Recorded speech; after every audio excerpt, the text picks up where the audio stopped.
अगदी प्रामुख्याने ज्यांची आठवण येते ते आपले सर्वांचे दैवत स्वर्गीय आमदार पी.एन. पाटील साहेबांची।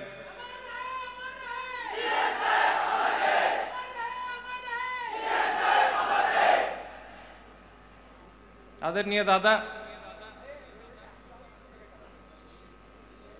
मी आपल्याला मगाशी सांगितलं, याच त्या जागेवरती मागच्या वर्षी आम्ही सर्व मंडळींनी स्वर्गीय पी.एन. साहेबांना शेवटचा निरोप दिला। ह्याच सोडोली परिसरामध्ये 1974-75च्या दरम्यान जवळपास 50 वर्षापूर्वी स्वर्गीय पी.एन. साहेबांनी त्यांची राजकीय वाटचाल चालू केली।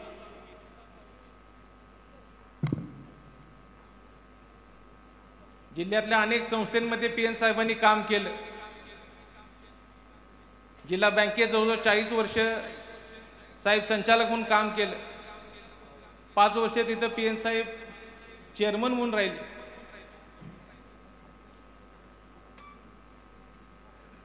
आयुष्यभर काँग्रेस पक्षाचा झेंडा त्यांनी खांद्यावर ठेवला। एक प्रामाणिक कार्यकर्ता म्हणून त्यांनी काम केलं। नेहमी आपल्या कार्यकर्त्यांसाठी झटले। स्वर्गीय विलासराव देशमुख साहेबांच्या वरती निष्ठा ठेवून पी.एन. साहेबांनी काम केलं। मागच्या वर्षी पी.एन. साहेबांच्या निधनानंतर ज्यावेळी आमच्या या पी.एन. साहेबांच्या गटाची आणि आमच्या या पी.एन. साहेबांच्या परिवाराची जबाबदारी माझ्यावर आली, त्यावेळी सगळे कार्यकर्ते दादा ज्या पद्धतीनं पी.एन. साहेबांच्या बरोबर राबले, त्याच्या पुढं 2 पावलं जाऊन माझ्या पाठीमागे राहिले।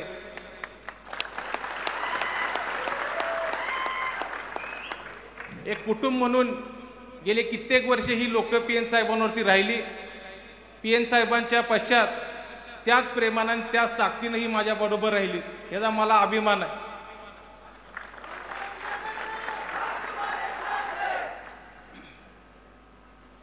खरं एकंदरीत मागच्या निवडणुकीचा निकाल लागल्यानंतर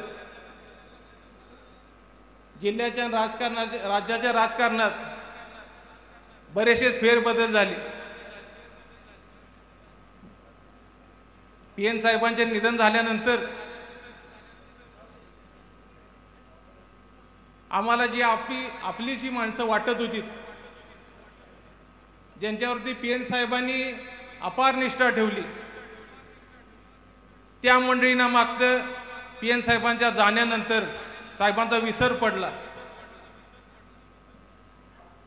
पी.एन. साहेबांच्या घरी सहानुभूतीचे 2 शब्द बोलायला वेळ मिळाला नाही। खरं त्याच्या उलट दादा मला इथं आवर्जून सांगायचंय, माझ्या स्वर्गवासी आई गेल्या वर्षी पी.एन. साहेब गेले।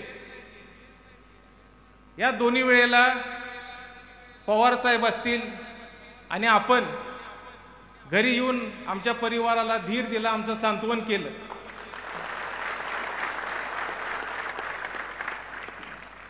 माझे आजोबा बोंद्रे दादांपासून, पवार साहेबांपासून, स्वर्गीय पी.एन. साहेबांपासून दादा आमचं आणि पवार घराण्याचं नातं राहिलं।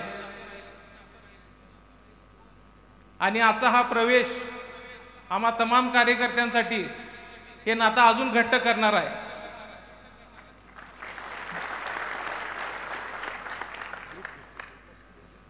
आज जरी इथं प्राथमिक स्वरूपात माझा प्रवेश इथं झाला असला तरी दादा ही बसलेली तमाम जनता आज बसून राष्ट्रवादी काँग्रेसची कार्यकर्ते आहेत।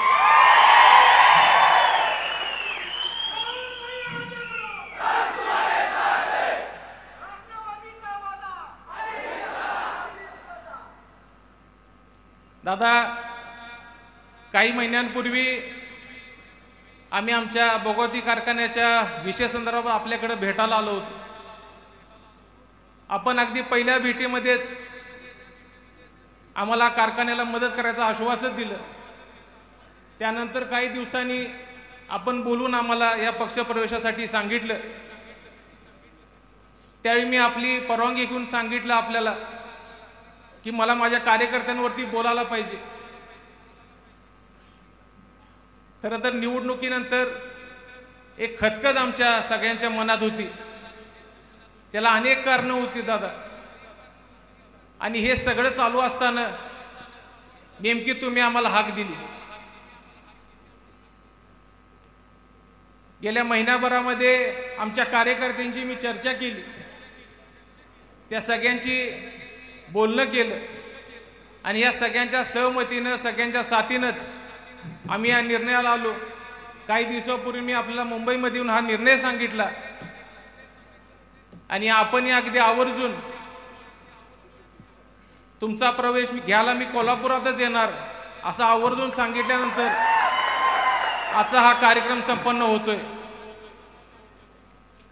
या सर्वांच्या साक्षीनं मी दादा एवढंच बोलतो आणि थांबतो. ज्या पद्धतीनं PN साहेबांनी एका विशिष्ट विचारसरणीनं काम केलं, एका घराण्यावरती आयुष्यभर निष्ठा ठेवली, इथून पुढच्या काळामध्ये मी आणि तमाम जनता आपल्याशी आणि आपल्या पक्षाची प्रामाणिकपणे एकनिष्ठ राहणार आहे.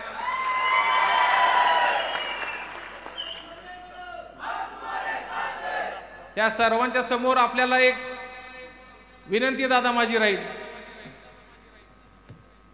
ज्याप्रमाणे स्वर्गीय विलासराव देशमुख साहेबांचा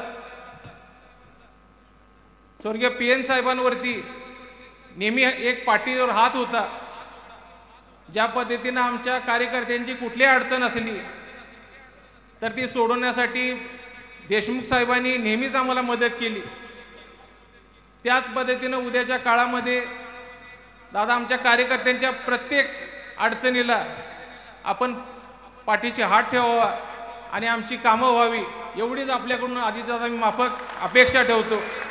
आविष्कार इन्फ्रा तुम्हाला देत आहे विविध लोकेशन्सवर NA प्लॉट्स आणि प्राईम फ्लॅट्सचे प्रोजेक्ट्स. नंदिनी जाधव नगर, शांत निवांत कोल्हापुरात घर म्हणजेच नंदिनी जाधव नगर. मल्हार रामगिरी, तुमच्या स्वप्नातील बंगल्याची पहिली पायरी. मल्हार रामगिरी हातकणंगले. पॅनोरमा हिल्स आंबा, सह्याद्रीच्या कुशीत निसर्गाच्या सानिध्यात तुमचं स्वतःचं फार्म हाऊस. पद्मविरा सिटी जयसिंगपूर, एक आधुनिक लाईफस्टाईल देणारा 1 and 2 BHK होम्सचा प्रोजेक्ट.